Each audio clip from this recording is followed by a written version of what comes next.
Happy Monday, everyone. Hope you are having a great week so far. It is a blustery, chilly day here in Kimberley. A good day to be in the studio.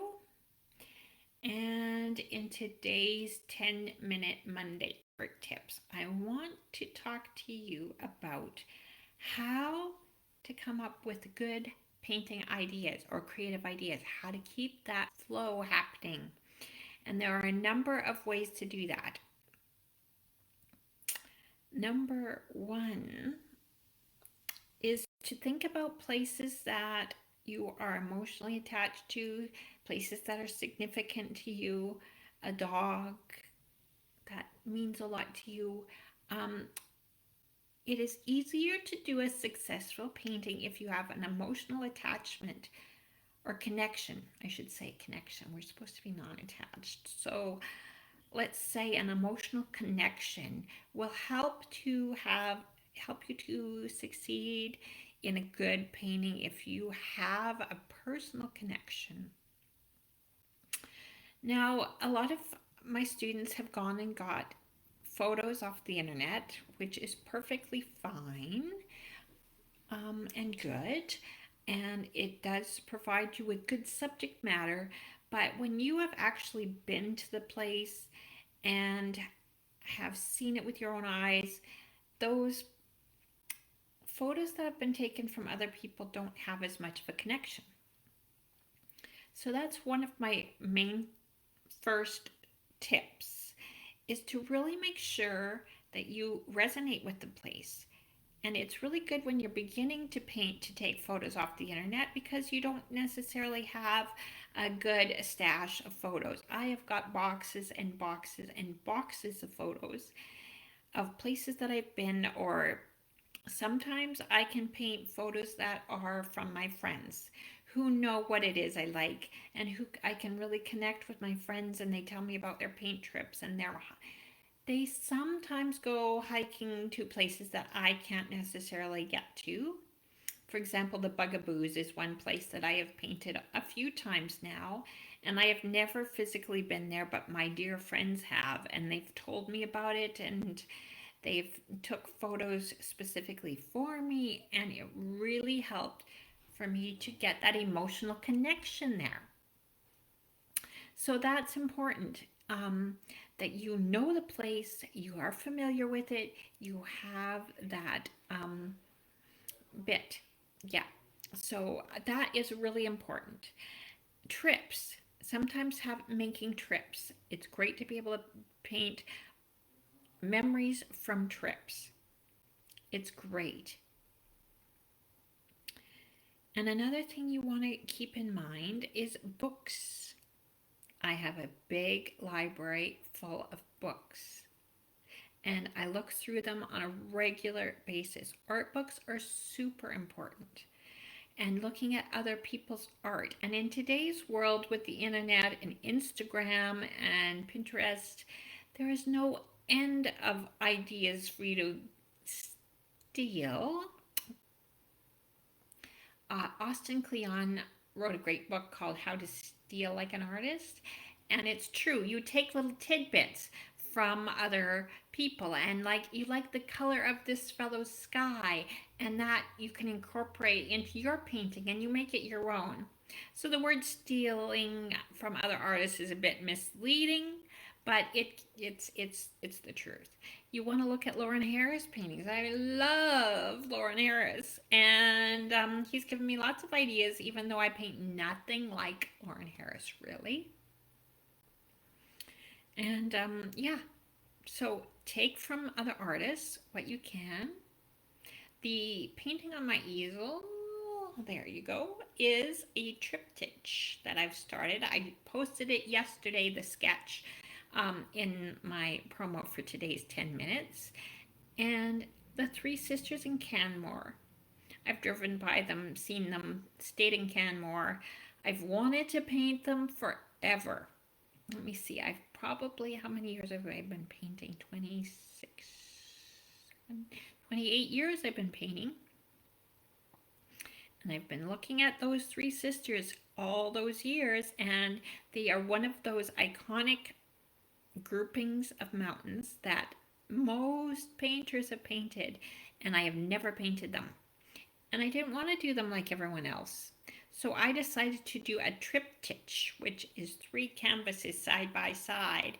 And I've been thinking about that for a long time. This idea has been going around in my head for a long, long time. And then, of course, as I was on the internet looking at other artists' paintings, sure enough, a painter named Charlie Easton has done a triptych of the 3 sisters, of course. So it's not exactly an original idea. His were much bigger than mine. Mine are just 3 9x12s. But of course, it's, it's a perfect subject for a triptych. And why not? Charlie Easton's painting does not look anything like my paintings. So, you can steal from one another for sure, but mine's going to look like a Caprice painting and Charlie's is going to look like a Charlie's painting. So, yeah, just take bits and pieces wherever you can. And, many of our ideas, like, oh, let's do these 3 mountain peaks on 3 different canvases. It's not going to be an original idea. I'm sure it's been covered by someone, at some point. So, yeah, that's how it rolls. And I want to just take a little sidestep here for 1 second while we're on the topic of a triptych. Now, a triptych is 3 paintings that kind of connect and join up. So, in the end, it is one large painting, but on 3 different canvases, and one leads to the other. But the important thing, if you decide to do that, because it's got nothing to do with my topic of today, we're taking a little side street. If you decide to do a triptych, you're actually coming up with 4 compositions, because each canvas needs to be able to stand on its own as a full painting. And then you have to put them together, and they also have to stand together as a full painting, the 3 of them together. Hope that makes sense, but it's really fun, and it's that extra bit of a little bit of a challenge. So that's always good. When you're trying to come up with new ideas, you want to also set yourself up for success. You want to try new things. I haven't done a triptych in years, so that gets my juices flowing. And there was a lady from Creston, Lynn, this morning, who showed a picture of her studio and all of her tools of the trade. She doesn't just use brushes. She is a multimedia, mixed media painter, artist, and has all sorts of gadgets to make her art her own. And that's an important part of getting ideas. The tools can inspire you. So maybe you need to have a variety of different size canvases at hand. And you know what? You're going to look at a blank canvas and you will be inspired. I know exactly what to put on that canvas. But if you only have 16 by 20s, it's not going to be too inspiring.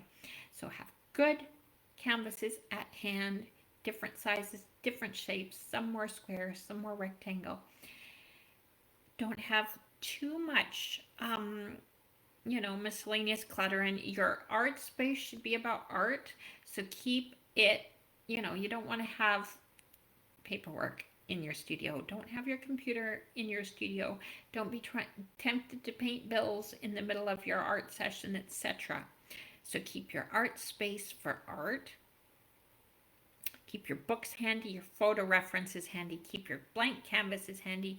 Make sure you have some new colors every now and again. That can also spark some good ideas. If you've got a very beautiful fuchsia, maybe it's time for a flower painting. All these little tricks of the trade will all help you get there to where you need to be. You need to have an inspiring studio space. Have things on your wall near you of art that you like. These are all going to trigger good ideas for you. Memories from trips. Maybe you want to have photos of people that you love that will also help you to get going on things. Okay? I hope this helps. And if you have any questions, let me know. And if you want me to answer some questions for next week, let me know that as well. And what are you painting? You are not filling me in on what's going on in your art world. I want to see what you are all doing.